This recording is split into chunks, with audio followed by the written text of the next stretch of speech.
Pada malam hari itu ada satu pintu yang nggak bisa ditutup. Saya undang orang-orang di luar untuk angkat pintu itu karena nggak serut itu loh Pak, semen, jadi nggak bisa ditutup. Kami angkat bareng-bareng, tidak ada yang bisa. Maka solusinya adalah harus mengundang tukang tenaga ahli bangunan, harus ada yang dipapras atau dikurangi bagian bangunannya, dan nggak bisa dikerjakan malam itu, harus besok pagi. Maka malam hari itu pintu itu baru seumur hidup saya menjadi pendeta, sekali itu pintu Masjid Aqsa tidak saya tutup. Semua pintu kami tutup, hanya pintu itu yang terbuka. Dan hanya malam itu terjadi. Seumur hidup saya tidak pernah kejadian seperti itu.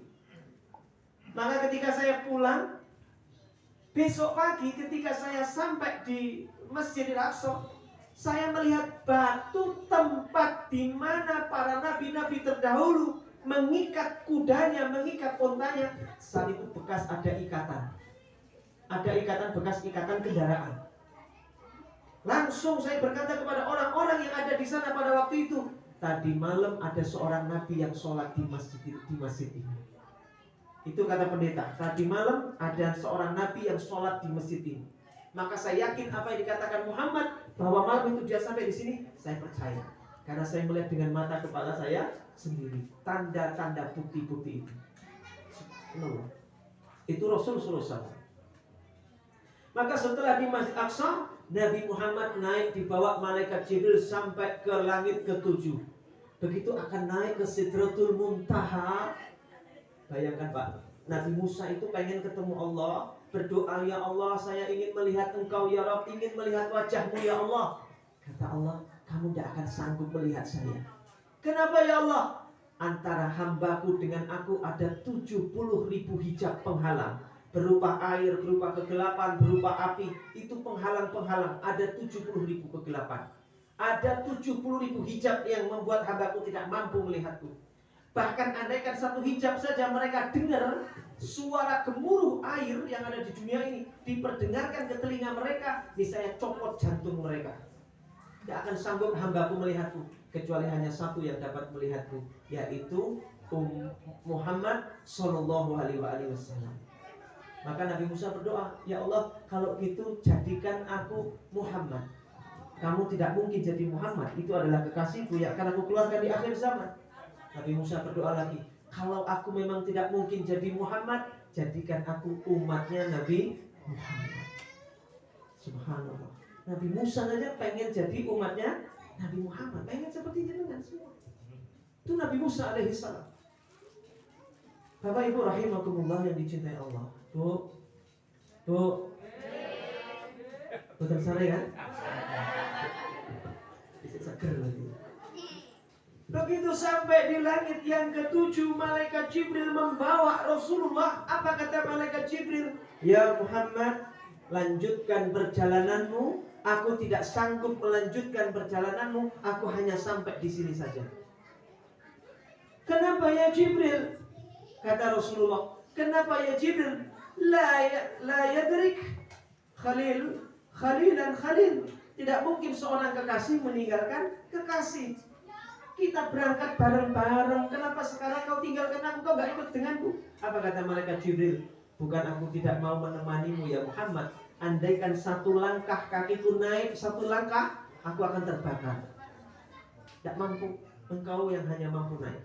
Maka Nabi Muhammad naik sampai ke Sidratul Muntaha, lengkap dengan imamahnya, lengkap dengan sorbannya, imamahnya, sorbannya, gamisnya, sampai siwak yang ada di kantong Nabi Muhammad, siwak masih nyantol di kantongnya Nabi Muhammad. Bahkan sendalnya, terompahnya Nabi Muhammad masih dipakai oleh Nabi Muhammad Sallallahu Alaihi Wasallam. Lain dengan Nabi Musa. Jangan baca surat Toha. Nabi Musa pengen ketemu Allah, ingin menerima wahyu dengan Allah, ketemu di bukit, di lembah tua. Apa kata Allah? Ya Musa, ini ana rabbuka fakhla'na laik. Ya Musa, aku Tuhanmu, tinggalkan sendalmu di luar sana. Innaka bil wadil muqaddasi tua. Karena engkau ada di lembah yang disucikan, namanya lembah tua. Kayak kita ke Mesir, kan nggak bisa masuk kecuali sendalnya dilepas. Gitu? Kalau kita ke Mesir sendal dilepas. Begitupun Nabi Musa ingin ketemu Allah, sendalnya suruh lepas di luar. Tapi Tapi Nabi Muhammad sampai ke Sidratul Muntaha, sendalnya nggak disuruh lepas oleh Allah, disuruh dipakai sampai ke Sidratul Muntaha. Kenapa? Itulah kemuliaan Nabi Muhammad. Sendalnya dari kulit, tapi yang kulit itu, sendal dari kulit, nempel ke orang yang mulia, maka jadi mulia. Kayak gini loh Pak, kulit bisa dibikin dompet, kulit bisa dibikin tas. Kalau kulit buaya, misalnya kulit ular atau apa itu, dibikin dompet, dibawa ke toilet boleh nggak? Boleh nggak? Boleh. Tapi net kulitnya itu dijadikan sampul Al-Quran, bawa ke toilet boleh nggak? Sama-sama kulit. Kenapa nggak boleh? Karena kulit yang ini nempel kepada Al-Quran. Begitupun sendalnya Nabi Muhammad. Kenapa sendal Nabi Muhammad bisa naik ke Sidratul Muntaha? Ini kulit juga. Karena kulit itu menempel ke kaki yang mulia, kakinya baginda Nabi Muhammad SAW. Makanya kalau dengan ketemu peci lambangnya kayak gini, tuh, ini lambang apa? Terompah sendalnya Nabi Muhammad. Sorban saya, ini sama enggak? Lambang apa ini? Terompah. Cincin saya, lambangnya terompah. Terompah Nabi Muhammad. Kenapa terompah ada di kepala? Karena sendalnya Nabi Muhammad itu pernah ada di atas kepala kita semua. Kita sama sendalnya Nabi Muhammad itu lebih berharga sendalnya Nabi Muhammad. Benar? Ibu yang merasa nggak dihargai, aku nih kalau nggak dihargai, nggak dihargai. Emang harganya berapa? Harganya kita berapa? Ibu kalau tak kasih pilihan dua, milih salah satu. Satu, tak kasih seorang pelayan, pembantu, membantu jenengan seumur hidup, nggak usah digaji, saya yang gaji. Ini pelayan orangnya soleh, baik, jujur, rajin sholat, rajin ngaji, jujur, disuruh apa aja mau. Atau milih yang kedua, saya beri sendalnya Nabi Muhammad yang pernah dibawa Rasulullah ke Sidratul Muntaha, sendal yang pernah melekat di kakinya Nabi Muhammad. Milih sendal atau milih orang ini? Jelas dong, kita sama sendal milih mana? Orang milih mana? Sendal. Sendal Nabi Muhammad lebih berharga daripada kita.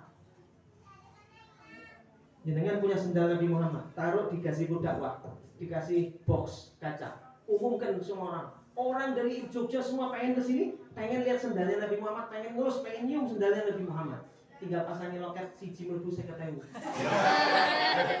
Suke orang. Ora usah butuh lagi pelayan-pelayan mau satu, gak ada harganya satu. Sendal Nabi Muhammad taruh di sini. Berkah kampung suke kabeh iki. Pugar semua rumahnya suke-suke semua. Jadi bagus-bagus semua. Mesti begitu. Itu sendalnya tak Nabi Muhammad sallallahu alaihi wasallam. Ketika Nabi Muhammad sampai di Sidratul Muntaha, sidr itu artinya pohon, pohon sidr itu pohon bidara, disebut sidr. Sidratul Muntaha, Muntaha itu tamat terakhir. Berarti Sidratul Muntaha itu pohon terakhir di langit. Tidak ada lagi pohon lebih tinggi dari itu.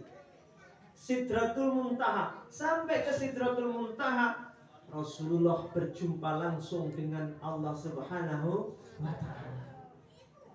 Disitulah Allah menurunkan perintah untuk mengerjakan sholat sehari semalam berapa kali? 50 kali. Wah, betul tak? Apa? Ketemu dengan Nabi Musa. Kata Nabi Musa, ya Muhammad, kau dapat apa? Disuruh sholat sehari semalam 50 kali. Angel.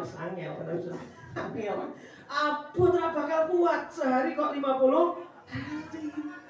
Minta diskon sama Allah. Nabi Muhammad naik lagi. Dikurangi, tinggal 25. Kata Nabi Musa, gak kuat, selawe rakuat. Minta diskon lagi. Nabi Muhammad bolak-balik dari 50, akhirnya tinggal berapa? 5 kali. Ketemu sama siapa? Nabi Musa. Tadi terakhir ketemu Nabi Musa di mana? Di Masjidil Aqsa. Kan lagi sholat berjamaah. Nabi Muhammad berangkat, ketemu sudah di sana. Rohnya Nabi Musa. Pertanyaan saya, Pak, ketika Nabi Muhammad ini penting, ini Pak penting ini. Ketika Nabi Muhammad ketemu Nabi Musa, Nabi Musa sudah meninggal belum? Sudah meninggal belum? Sudah. Arwahnya Nabi Musa. Ternyata orang yang sudah mati masih bisa memberi manfaat kepada orang yang masih hidup, yaitu Nabi Muhammad sallallahu alaihi wasallam. Itu Nabi Musa sudah mati. Rohnya tinggal rohnya, kan nggak ada jasadnya itu, sudah meninggal.